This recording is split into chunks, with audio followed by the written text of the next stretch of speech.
warahmatullahi wabarakatuh. Waalaikumsalam warahmatullahi wabarakatuh. A'udzu billahi minasyaitonir rajim. Bismillahirrahmanirrahim. Alhamdulillahi wa kafa. Wassalatu wassalamu ala nabiyil mustafa wa ala alihi wa sahbihi ahli sidqi wal wafa. Amma ba'd. Dewan juri dan sahabat fasih yang dirahmati Allah Subhanahu wa ta'ala. Sebagai insan yang beriman dan bertakwa, marilah kita panjatkan puja kepada Allah yang Maha Kuasa, puji kepada Allah yang Maha Suci, syukur kepada Allah yang Maha Ghafur yang telah memberi kita nikmat umur. Tapi awas hadirin, jika diberi umur panjang jangan dihambur-hambur, karena kita bisa tergolong umat yang kufur. Yuk, lebih baik kita bersyukur dengan ucapan Alhamdulillahirabbil Alamin. Sholawat dan salam senantiasa tercurah kepada seorang tokoh revolusioner yang merupakan seorang pemimpin yang tidak bergaji, seorang direktur yang tidak berdasi, seorang guru tanpa sertifikasi, seorang pejabat tanpa remunerasi. Beliau adalah kekasih Allah, berpangkat Rasulullah, bertitel Habibullah, putra Abdullah, buah hati Aminah, tak lain dan tak bukan Nabi Muhammad sallallahu alaihi wasallam. Hadirin yang dirahmati Allah Subhanahu wa ta'ala, perkenankanlah pada kesempatan kali ini Azkia akan menyampaikan tausiah dengan judul Generasi Qurani untuk Kejayaan Indonesia. Negara Indonesia adalah negara yang berkembang. Sudah pasti Indonesia memerlukan generasi penerus bangsa yang didasari dengan iman dan takwa. Lalu bagaimana cara kita untuk membentuk generasi muda kita menjadi generasi penerus bangsa yang beriman dan bertakwa di zaman modern ini? Salah satu caranya adalah dengan membentuk generasi muda kita menjadi generasi Qurani. Apabila generasi muda kita sudah menjadi generasi Qurani, mereka akan menjadikan Al-Quran sebagai pedoman hidup mereka. Mereka akan meyakini Al-Quran, membaca, menghafal, dan memahami isi Al-Quran dengan baik dan benar, serta mereka akan mengamalkannya dalam kehidupan sehari-hari. Generasi inilah yang menjadi idaman bagi setiap bangsa di dunia ini. Hadirin yang dirahmati Allah Subhanahu wa ta'ala, selain itu masih ada cara lain untuk membentuk generasi muda kita menjadi generasi Qurani, yaitu dengan memperbaiki akhlaknya. Apabila pemuda-pemudi Indonesia berakhlakul karimah, sudah dapat dipastikan bahwa Indonesia akan menjadi negara yang maju, jaya, dan sejahtera. Yang menjadi pertanyaan sekarang adalah bagaimana cara kita untuk membangun akhlak para pemuda-pemudi Indonesia? Cara yang tepat adalah dengan membekali mereka dengan ilmu. Sejak kecil, biasakanlah mereka mengenal agamanya, ajari mereka sholat, sopan santun, dan alangkah baiknya lagi mereka kita sekolahkan di sekolah-sekolah agama ataupun pondok pesantren. Insya Allah dengan bekal agama yang kuat, pemuda-pemudi Indonesia akan menjadi generasi Qurani yang siap membangun bangsa Indonesia menjadi bangsa yang kuat dan disegani oleh bangsa-bangsa lain. Hadirin yang dirahmati Allah Subhanahu wa ta'ala, Rasul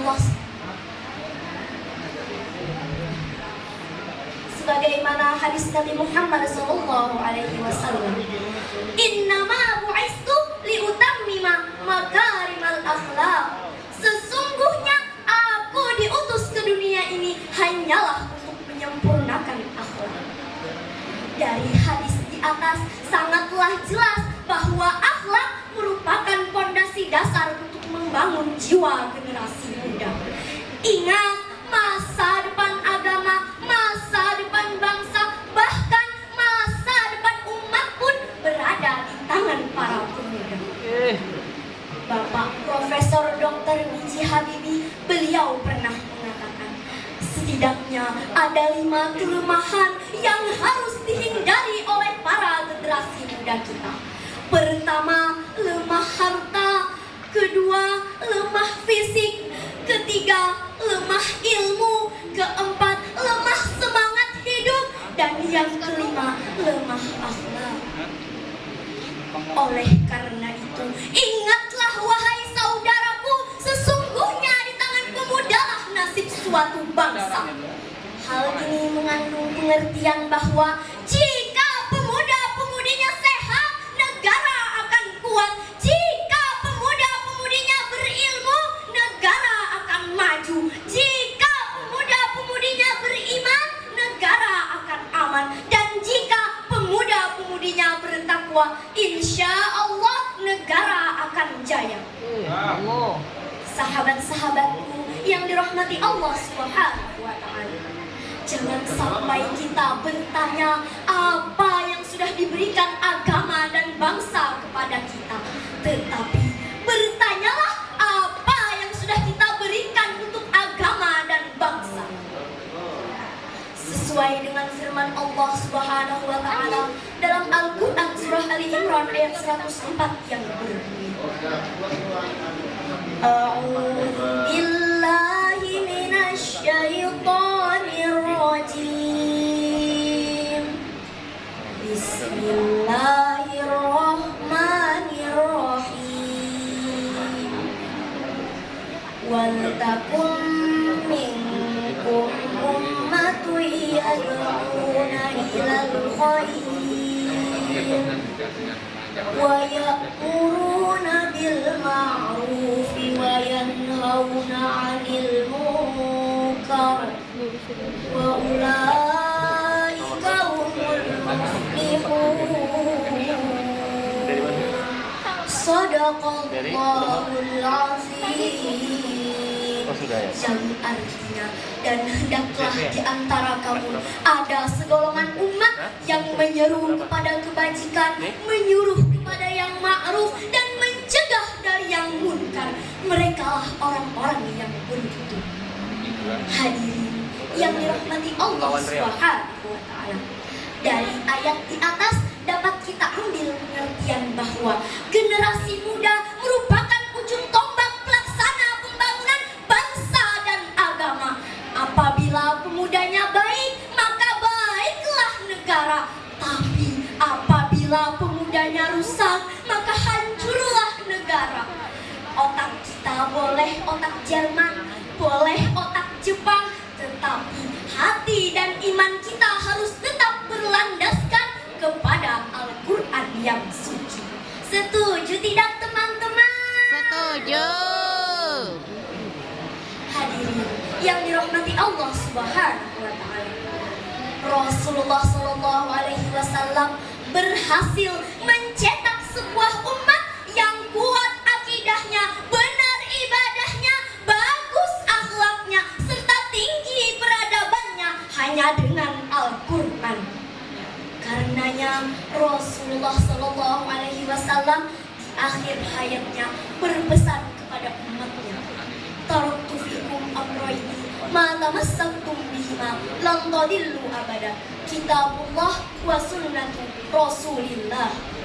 Aku tinggalkan padamu 2 perkara, selama kamu berpegang teguh kepada keduanya, niscaya kamu tidak akan sesat selamanya, yakni kitab Al-Quran dan sunnah Rasul. Hadirin yang dirahmati Allah Subhanahu wa Ta'ala, Semoga kita termasuk generasi Qur'ani yang hebat, berilmu dan berakhlak, harta berlipat-lipat, negaranya berekonomi kuat, para pemimpinnya amanah, masyarakatnya berakhlakul karimah, berpegang teguh pada Al-Quran dan As-Sunnah. Insya Allah akan bisa mewujudkan sebuah negara Indonesia menjadi negara yang thayyibah, yang selalu menjunjung tinggi syariah. Amin ya Rabbal Alamin. Hadirin yang dirahmati Allah Subhanahu wa Ta'ala, sebagai akhir dari tausiah ini, saya menghimbau dan mengamanatkan kepada kita semua dan kepada bangsa kita tercinta. Katakanlah kepada negeri ini, Indonesia tak perlu takut jika kehilangan orang-orang yang cerdas dan pintar. Tapi waspadalah dan takutlah jika Indonesia kehilangan orang-orang yang benar dan berakhlak mulia. Hadirin yang dirahmati Allah Subhanahu wa Ta'ala, kiranya cukup sekian tausiah yang Azkia sampaikan. Semoga bermanfaat bagi kita semua. Kurang lebihnya mohon maaf yang sebesar-besarnya. Awali dengan basmalah, akhiri dengan hamdalah. Semoga ilmunya berkah menjadi lentera dalam barzah. Jikalau ada jarum yang patah, kulit pohon jangan lekatkan. Jikalau ada kata yang salah, Azkia mohon untuk dimaafkan. Unsur maqol wala tansur maqol. Billah